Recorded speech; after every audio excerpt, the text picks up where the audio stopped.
14ویں حدیث صحیح مسلم کی ہے کہ مغیرہ بن شعبہ رضی اللہ تعالیٰ عنہ کہتے ہیں غزوہ تبوک کے موقع پر میں نے نبی صلی اللہ علیہ وسلم کو جب وضو کروایا تو آپ صلی اللہ علیہ وسلم نے اپنی پگڑی پر بھی مسح کیا اور اپنے موزوں پر بھی مسح کیا، بلکہ اس میں الفاظ ہے کہ میں آپ صلی اللہ علیہ وسلم کے موزے اتارنے لگا تو آپ صلی اللہ علیہ وسلم نے فرمایا ان کو چھوڑ دو، میں نے ان کو پاکی کی حالت میں پہنا تھا.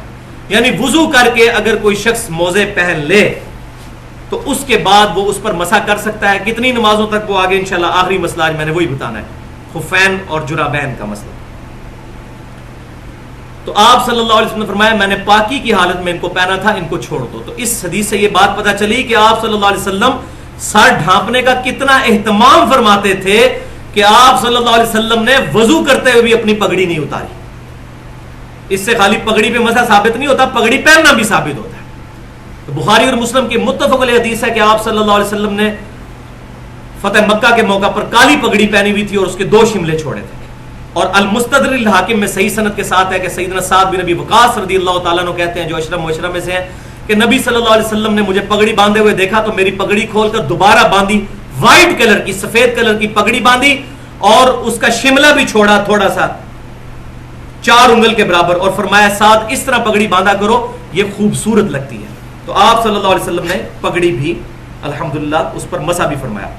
15ویں حدیث صحیح مسلم کی ہے کہ سیدہ عائشہ رضی اللہ تعالیٰ عنہا سے کسی نے مسئلہ آ کر پوچھا کہ یہ بتائیے کہ موزوں پر مسح کرنے کی مدت کیا ہے. تو سیدہ عائشہ نے فرمایا کہ تم جا کر علی سے یہ مسئلہ پوچھو کیونکہ علی رضی اللہ تعالیٰ عنہ اس معاملے میں مجھ سے بڑے عالم ہیں اور انہوں نے سفر میں نبی صلی اللہ علیہ وسلم کے ساتھ مجھ سے زیادہ صحبت کی ہوئی ہے. یہ دیکھ لیں، مجھے اگلے دن ایک ناسبی نے کہا کہ جی حضرت عائشہ سے کوئی علی کی تعریف ہی ثابت نہیں. میں نے کہا یہ ناسبی ہو، قرآن حدیث پڑھو تو تمہیں پتہ چلے. عائشہ کہہ رہی ہیں جو اتنے بڑے صحابہ کی استاد ہیں وہ کہہ رہی ہیں کہ مجھ سے بڑا عالم علی ہے. صحیح مسلم ہے، اس کو ضعیف بھی نہیں کو ناسبی ثابت کر سکتا. موضوع کے چیپٹر میں پہلی 3 حدیثیں یہی ہیں، علی مجھ سے بڑا عالم ہے، علی سے جا کر مسئلہ پوچھو. الحمدللہ مجھے تو بڑی خوشی ہوئی کیونکہ صحیح مسلم میں حدیث ہے علی سے محبت نہیں رکھے گا مگر مؤمن، علی سے بغض نہیں رکھے گا مگر منافق. اور اسی پہ میں نے پورا وہ لیکچر دیا ہے حسینیت اور یزیدیت کا تحقیقی جائزہ، اور ہمارا ریسرچ پیپر بھی ہے جو ناسبیت، رافضیت اور یزیدیت کا تحقیقی جائزہ اہل سنت پاک.com پہ. تو سیدہ عائشہ نے فرمایا، اس سے یہ بات بھی چلی کہ سیدہ عائشہ رضی اللہ تعالیٰ عنہا بھی کوئی معاذ اللہ استغفر اللہ بغض رکھنے والی نہیں تھی. انہوں نے کہا علی اس معاملے میں مجھ سے بڑے عالم ہیں، انہوں نے زیادہ وقت سفر میں گزارا ہے آپ صلی اللہ علیہ وسلم کے ساتھ، ان سے مسئلہ پوچھو. تو وہ تابعی کہتے ہیں میں پھر سیدنا علی کے پاس آیا تو سیدنا علی نے کہا کہ نبی صلی اللہ علیہ وسلم نے ہمیں سفر کے دوران 3 دن اور 3 رات تک موزوں پر مسح کرنے کی اجازت دی اور قیام کی حالت میں 1 دن اور 1 رات تک، یعنی 5 نمازوں تک اور اس میں 15 نمازوں تک. باقی یہ مسافر کے احکام کیا ہیں اس پہ ہمارا مسئلہ نمبر 29 کے نام سے تقریباً 50 منٹ کی گفتگو اہل سنت پاک.com پہ رکھی ہوئی ہے، وہ اس کو آپ ڈیٹیل سے دیکھ سکتے ہیں. تو لہٰذا یہاں سے ہی بات پتہ چلی کہ جرابوں پر موزوں پر مسح کرنا جو ہے یہ الحمدللہ سنت ہے. اب آخری مسئلہ اس کانٹیکسٹ میں کلیئر کر دوں جرابوں اور موزوں کے حوالے سے، یہ بہت کریٹیکل مسئلہ ہے آج کل کے دور کے اعتبار سے.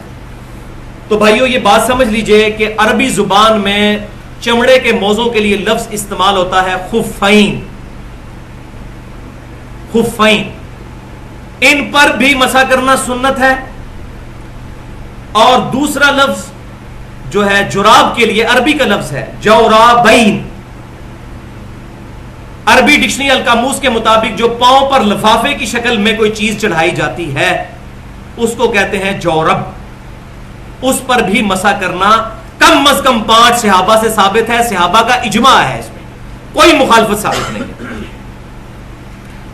تو خفین کے اوپر تو کوئی مسئلہ نہیں، اختلاف بھی نہیں ہے، بخاری مسلم میں بھی حدیث موجود ہے. جرابین کے حوالے سے میں تھوڑا بیان کر دوں. سنن ابی داؤد میں انٹرنیشنل نمبرنگ کے مطابق 159 نمبر حدیث ہے اور جامعہ ترمذی میں 99 نمبر حدیث. یہ ایک ہی حدیث ہے کہ نبی صلی اللہ علیہ وسلم نے جرابوں پر مسح فرمایا، لیکن یہ حدیث ضعیف ہے کیونکہ اس میں سفیان ثوری مدلس ہیں اور ان سے روایت کر رہے ہیں. لیکن اس کے ساتھ سلف کا منہج جو امام ابو داؤد اور امام ترمذی نے لکھ دیا وہ ہمارے لیے اہم ہے. امام ابو داؤد صاحب لکھتے ہیں کہ سیدنا علی، سیدنا عمر، سیدنا ابن عباس رضی اللہ تعالیٰ عنہما سے جرابوں پر مسح کرنا ثابت ہے، خلفائے راشدین میں سے سیدنا عمر اور سیدنا علی بھی. اور امام ترمذی لکھتے ہیں اس کے ساتھ کہ کئی صحابہ کرام علیہم رضوان سے مسح کرنا جرابوں پر ثابت ہے. پھر اس کے بعد وہ لکھتے ہیں کہ امام ابو حنیفہ رحمۃ اللہ علیہ نے بھی اپنے اس مرض میں جس میں ان کی وفات ہوئی جرابیں پہن کر ان پر مسح کیا اور کہا کہ آج میں نے وہ کام کیا جو آج سے پہلے کبھی نہیں کیا تھا.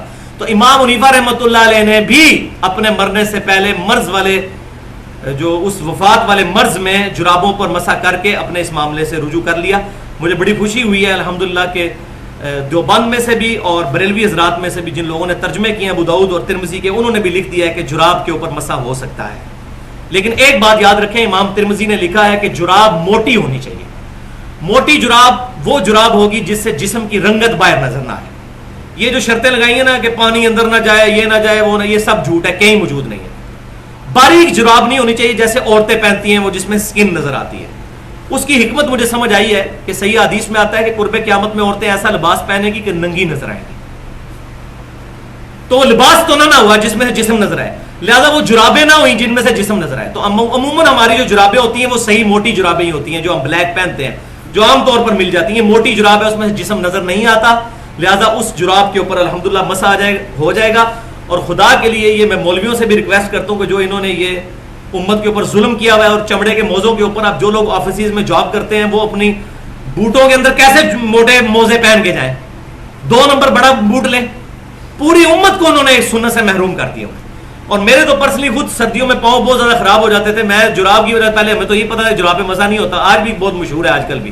بھائی صحابہ کا اجماع ہے اور 5 صحابہ میں نے بتایا، سیدنا علی سے، سیدنا عمر سے، سیدنا ابن عباس رضی اللہ تعالیٰ عنہما سے، سیدنا برا بن عازب سے، سعد بن سعد سے، ابو امامہ رضی اللہ تعالیٰ عنہ سے، المصنف ابن ابی شیبہ میں جو 37,943 احادیث اور آثار کا سب سے بڑا مجموعہ ہے، صحابہ کرام علیہم رضوان کا عمل ثابت ہے. الحمدللہ جرابوں پر مسح کرنے پر اجماع ہے صحابہ کا، کوئی مخالفت الحمدللہ موجود نہیں. لہذا خفین ہو یا جرابین، ان پر مسح کرنا بالکل ٹھیک ہے. اور مسح کرنے کا طریقہ بھی سمجھ لیں کہ دایاں ہاتھ لے کے پانی پر پانی جو ہے الٹے ہاتھ پر گرایا، دائیں ہاتھ سے دائیں پاؤں کا مسح کیا، اوپر والے حصے کا ایسے، اور بائیں سے بائیں کا، یہ پاؤں کو اگر اس کو سمجھ لیں تو دونوں ہاتھوں سے یوں کر کے مسح کر لیا. پاؤں کے تلووں کا مسح کرنا ضروری نہیں، اوپر سے ہی مسح کریں گے تو جراب پہ بھی مسح جائز ہے اور خفین پر، موزوں پر بھی مسح جائز ہے. پوائنٹ نمبر 6، موزوں اور جرابوں پر مسح کے حوالے سے میں نے ڈیٹیل ڈسکشن کی تھی. اس میں ایک بات رہ گئی تھی کہ جورب عربی زبان کے اندر اس لفافے نما چیز کو کہتے ہیں جو پاؤں پر پہنی جاتی ہے اور وہ سوت یا اون کی بنی ہوئی ہو.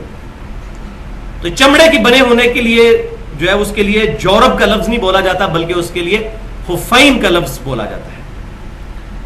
اور دوسرا میں نے اس میں طریقہ بھی بتایا تھا کہ دائیں پاؤں پر دائیں ہاتھ سے مسح کرنا ہے اور بائیں پاؤں پر بائیں ہاتھ سے. یعنی اگر یہ دایاں پاؤں ہے تو دایاں ہاتھ اگر اس کو سپوز کر لیں تو ایسے اوپر یوں مسح کرنا ہے، نیچے تلوے کا نہیں کرنا. اور اس کا ثبوت جامعہ ترمذی اور سنن نبی داؤد میں حدیث ہے. مغیرہ بن شعبہ رضی اللہ تعالیٰ عنہ کہتے ہیں، جن سے خفین کے مسح والی حدیثیں صحیح مسلم کے اندر بھی موجود ہیں، کہ آپ صلی اللہ علیہ وسلم پاؤں کی موزوں کی پشت پر مسح فرمایا کرتے تھے. تو موزوں کی پشت جو ہے وہ پاؤں کا اوپر والا حصہ ہے، تلوا اس کی پشت نہیں، پشت اوپر والا حصہ ہوتا ہے. تو دائیں ہاتھ سے دائیں کا، یعنی ایسے دونوں ہاتھوں کو رکھے، دونوں پاؤں پہ ایسے اوپر کی طرف کھینچتے ہیں، تو یہ سنت ہوگی مسح کرنے کی.